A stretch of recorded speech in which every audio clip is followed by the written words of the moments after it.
So how you doing, guys? Today we're going to be doing FRQ number 1. FRQ number 1 is the concept application. So the three things that you have to remember is letter A is going to be something simple. Give me a power. What's the basic thing that, whatever they're asking the question, what is the basic thing that thing can do?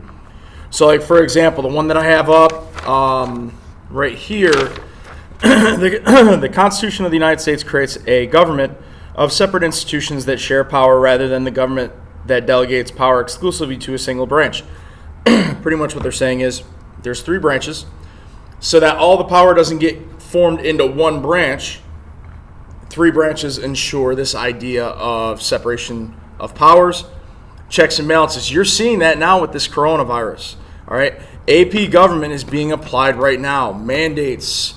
The president can only do so much. The legislative branch can only do so much. The judicial branch can only do so much. And the judicial branch, they've done some things, but in regards to the coronavirus, they've really been, they've held things up to be constitutional. But other than that, I mean, they're just kind of letting this thing play through. So remember, the letter A is going to be something simple. In this case, it says, for each presidential power below, explain one way that congressional decision-making is affected by that power. So you have to take, how does Congress make decisions? How does the president's power affect those decision-making abilities? So I'm going to create you guys a study guide. I already said I was going to do this. I'm going to create you guys a study guide that has all of the different powers broken down. It's going to take me a little bit. I have other stuff going on today and stuff like that. So I wanted to do this and then make the study guide. So the study guide is coming. It'll be done by later today, and I'll email it to you. I'll put it on Canvas, and I will remind you through text message. For each presidential power below, explain one way that the congressional decision-making is affected by that power. Veto power. If Congress wants to pass a law, remember Congress has 2 chambers, the House and the Senate. So the president can veto any proposed bill. That affects the policy making power of the legislative branch. So the veto power allows the president to deny any bill that he sees as incomplete, incoherent, or just not good. All right. So again, simple. Keep it simple. The next one, power to issue executive orders. If the legislative branch is not doing anything or what they're doing is not good enough for the president can overstep the legislative branch and make a law that is necessary and proper for the security of our nation. For example, banning public parks and shutting down beaches. That is an executive order. Up in New York, they have to wear masks. That is an executive order. That's not a bill that the legislative branch proposed.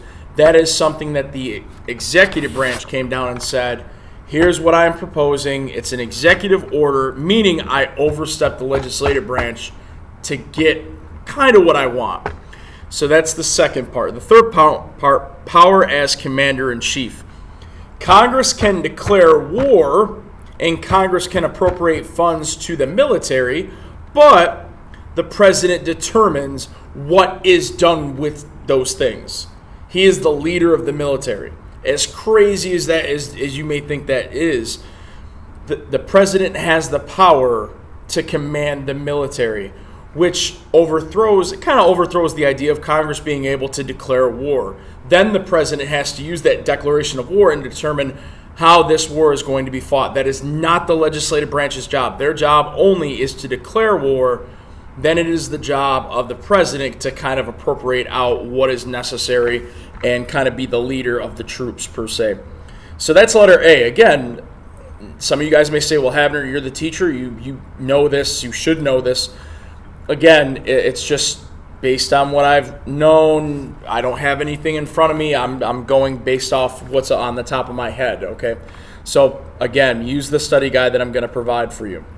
Letter B, for each congressional power below, explain one way that the presidential decision-making is affected by that power. So all they want you to do is to take what was previously done and switch it. That's all they want you to do. So legislative oversight power. That restricts the president because the president can do and say a lot. Now, you got to be careful because there's going to be a lot that you can put down. Pick an example. He can command the military, but the legislative branch has the right to declare war. The president can veto, but the legislative branch can override his veto. The legislative branch has oversight power over the president. Also, impeachment.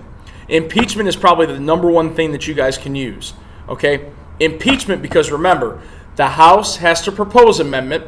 The Senate acts as the trial in the amendment, acts as this like the court system in the impeachment. Okay, we've gone through this. You have lived through an impeachment. The House proposes it. The Senate tries the case out. So that's the legislative oversight power. Also, committees. The committees can determine where does the money go. They can determine if something's gone wrong.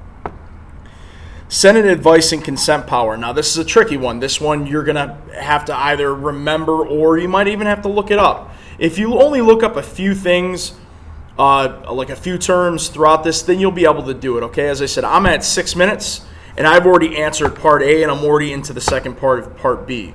So you have the time. I have 9 more minutes right now, and half of it so far has been ranting, if be honest with you. So Senate advice and consent power.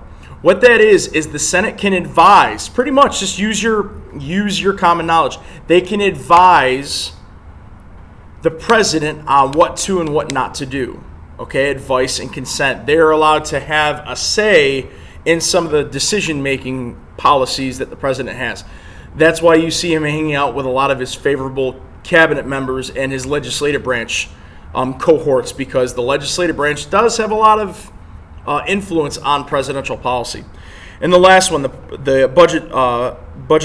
budgetary power. Okay, remember, all money bills start in the House. So if the president wants anything done, he first has to convene with the House. Well, what about executive orders? The economy, little spending things about the economy would be cutting it very, very thin. All right. So the budgetary power, it is up to Congress to determine what is spent, how it's spent, who it's spent for.